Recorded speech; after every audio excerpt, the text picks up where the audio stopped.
Good morning, my boxing family. It is your boy Martin, aka the Boxing Purist. Welcome to the Truth and Absolute channel, where I speak the truth and nothing but the truth. So help me, good God Almighty.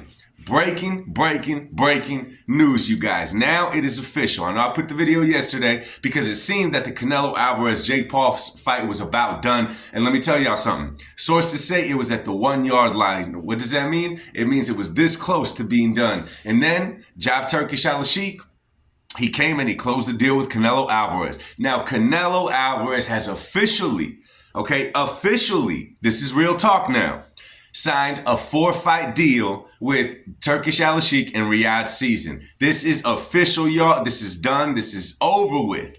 So let me tell y'all the plans for Canelo. Now, let me tell y'all something. I honestly think that Canelo was using that Jake Paul fight as a leverage to get Turkish to close the deal with Canelo Alvarez and give Canelo Alvarez what he ultimately wanted. And I'm going to get to that. So the plan, here's the lineup. You guys ready for this? So in May 3rd or May 4th, whatever that day is, the first fight, part of the 4-fight deal of the Riyadh season, would be Canelo Alvarez as a tune-up fight. And it says it really clear on there, y'all. Tune-up match against either Jermall Charlo or Bruno Sarace. Bruno Sarace being the guy that knocked out Jaime Munguia that upset him earlier this year. Now, this is a tune-up fight, y'all. I'm sure you guys are wondering, why Jermall Charlo, right? Why Bruno Sarace? Well, one, it's a tune-up fight. The Charlo fight Canelo has brought up in the past. He has brought it up in the past. And what I think it is that Canelo likes having the sets of brothers on his resume. The Cotto brothers, the Smith brothers. Now, if he's able to fight Jermall and make it past Jermall, the Charlo brothers, okay? Bruno Sarace, obviously you could sell it as an idea, a story, fairy tale story behind it, that he's avenging the loss of Jaime Munguia. Remember, Jaime Munguia is now part of Camp Canelo. So they could obviously sell the story like that. Nonetheless, it's a tune-up fight.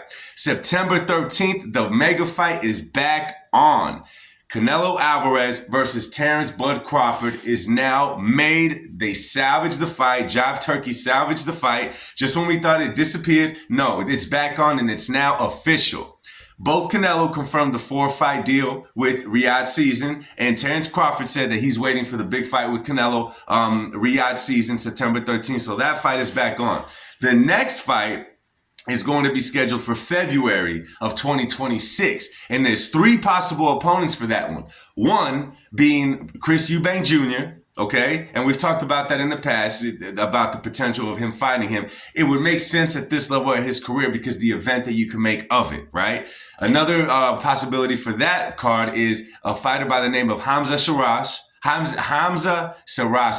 Okay, I believe is the guy's name. He's an undefeated fighter, 21-0, 17 KOs. Obviously, it would make for a good fight as well. The third possibility for that, February of 2026, is a rematch with Dmitry Bivol. Now, we know as of right now, Dmitry Bivol has other plans. Now, the first thing I was thinking is how they're going to make that fight, because Dmitry has a fight coming up in 2 weeks against Artur Beterbiev. Well, they're calculating in that a possible rubber band match with Artur Beterbiev should Bivol be victorious in this fight coming up on the 22nd, or after the fight against a potential David Benavidez, if that fight tends to happen, because we know that Benavidez is now the mandatory for the winner of Bivol Beterbiev, obviously if there's not a third fight. So those are the 3 possibilities for the February 22nd, or the February of 2026 fight.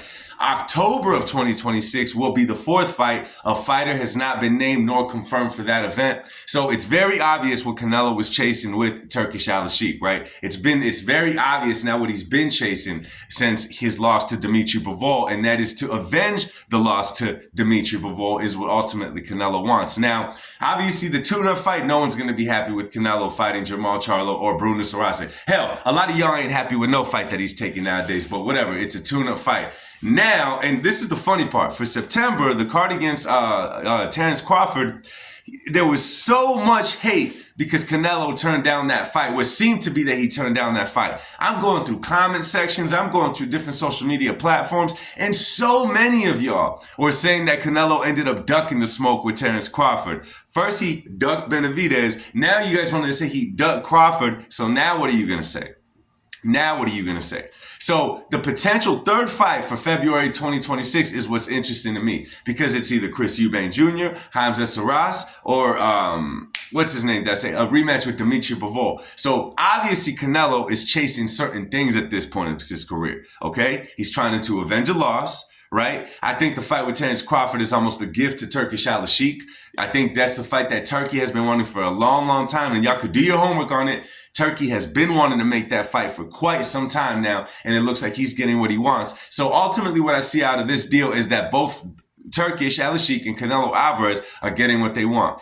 Turkey gets to make his dream fight between Canelo and Terence Crawford, and Canelo Alvarez has the possibility of facing Dmitry Bivol, a fight that he's been wanting for a while. Now, I think that is why they left that October date of 2026 with no fighter confirmed for it, right? They're going to see how everything goes. That will probably be Canelo's last fight of his career. He'll probably retire at October 2026. That's how I see it. That's how I feel. I'm looking at it right now, with the possibilities being endless for that, okay? Depending on how everything goes with the light heavyweights in this coming year. And what I mean by that is Artur Beterbiev, Dmitry Bivol, and David Benavidez. Those three, in my opinion, are the leading getters for the fight for the next year of October 2026. So I've never seen Canelo fight or sign a deal like this, right, with all the fighters lined up and possibilities. But obviously, he's going to be headlining a lot of Riyadh season cards. So not only will Canelo be headlining those cards and it make it a good card on its own, but they're probably going to be good cards because it's part of the Riyadh season. Now,